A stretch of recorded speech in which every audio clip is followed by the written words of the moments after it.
Okay, folks, this is the drill. This is Ron. Welcome to Story Time.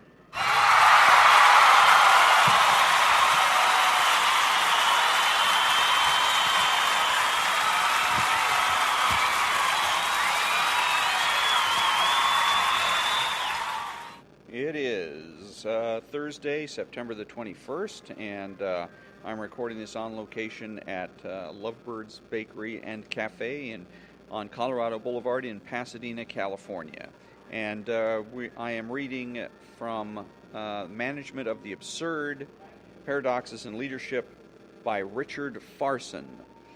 Facile formulas, catchy slogans, 10-step programs, and quick fixes too often dominate today's management training programs. But in organizations, as in all of life, human behavior is seldom predictable, and business dilemmas do not easily lend themselves to gimmicks or simplistic answers.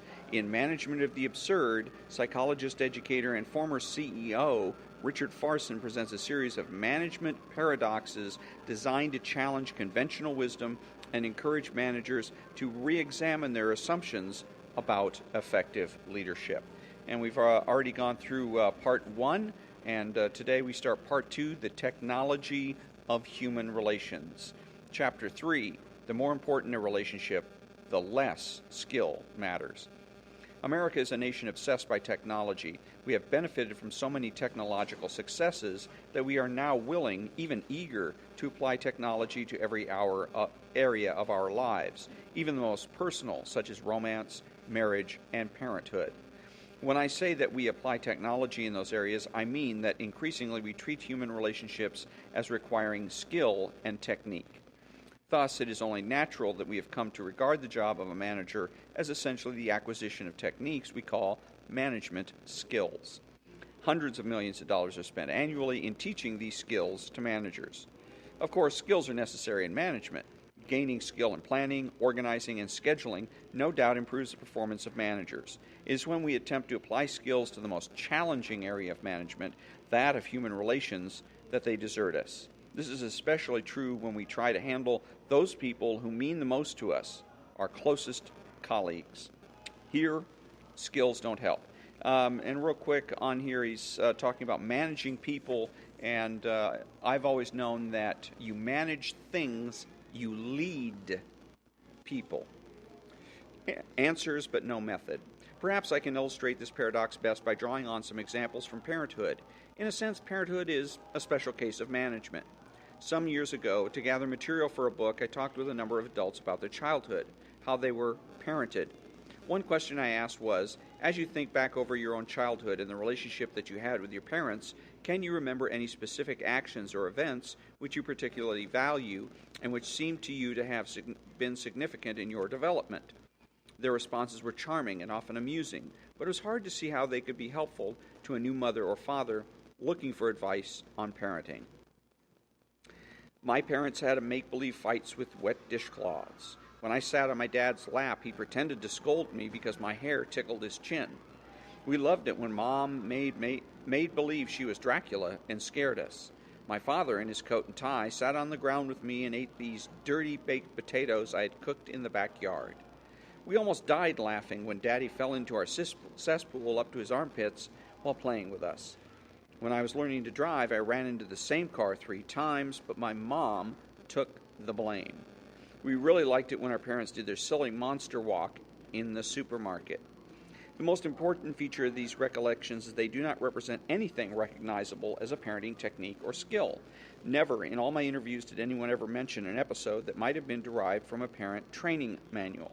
For the most part, they spoke of acts their parents did not do deliberately, as something they thought would be good for their children's development.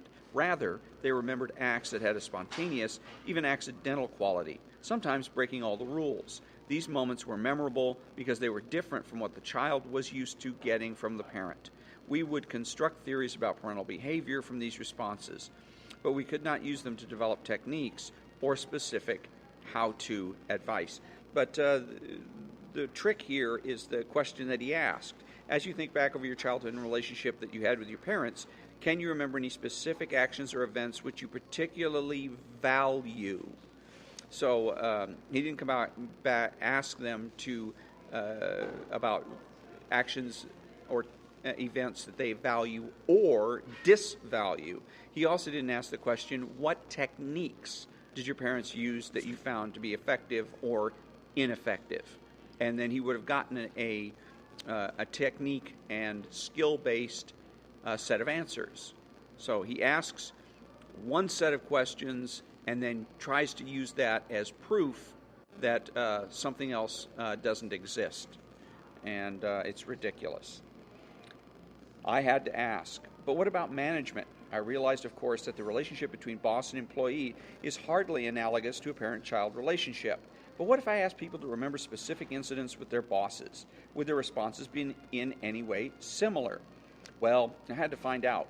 So I began to ask everyone I met the same kind of question. You can guess the kind of answers I got.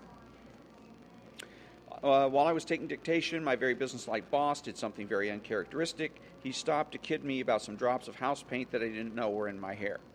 Once, when I was drinking after hours with the manager at the restaurant where I worked, he said the only reason he had hired me was to piss somebody off, but I had turned out to be one of the best waiters they ever had. I was still learning how to be a paramedic, but I felt a lot better when my supervisor confessed that even after 30 years on the job, she still gets very scared at times.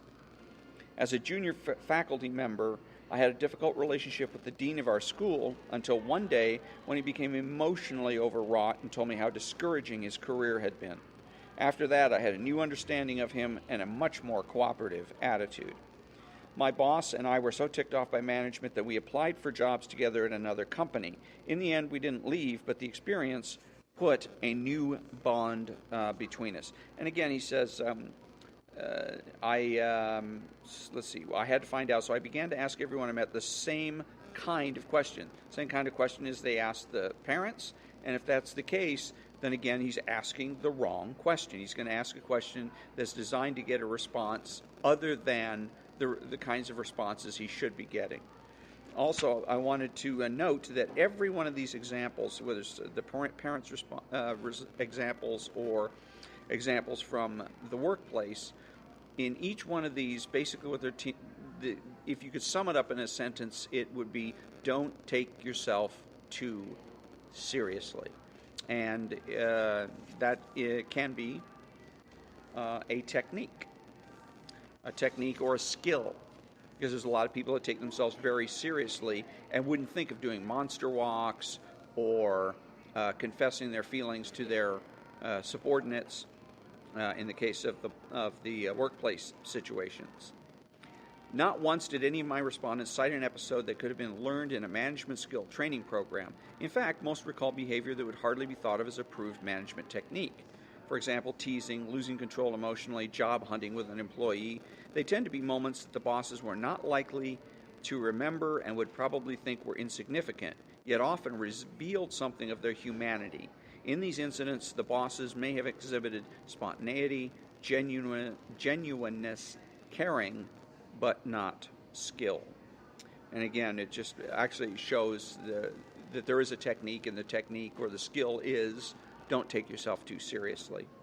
In both A Dreadful World Avoided, in both parenthood and management is not so much what we do as what we are that counts. What parents do deliberately appears to make little difference in their most important outcomes, whether their children grow up to be happy or unhappy, successful or unsuccessful, good or evil.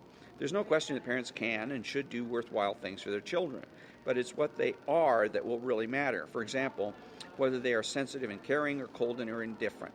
Most children will adopt the characteristics that define their parents, whether their parents want them to or not. The same dynamic occurs in management and leadership. People learn and respond to what we are. When you stop to think about it, perhaps that is the way it should be. What a dreadful world it would be if we actually did possess the skill to convey something other than what we really are. And again, this is all identity-based metaphysics, and which the people that promote that insist that reality is a matter of identity, and the key thing is how you identify yourself. And that is reflected right here. And it's not so much what we do as what we are that counts. But the fact of the matter is what we do reflects who we are. I remember an incident once on Facebook and someone had made a posting about a saying from a particular philosopher, and I posted a response saying that it was socialistic. And I got a reply back that said that the philosopher in question had always insisted that he was not a socialist. And the correct response to that is, it doesn't matter what he says, because that's, again, identity metaphysics, where he's saying, I'm not a socialist because I don't identify as a socialist, or I don't feel like a socialist, and it's BS. You are what you promote.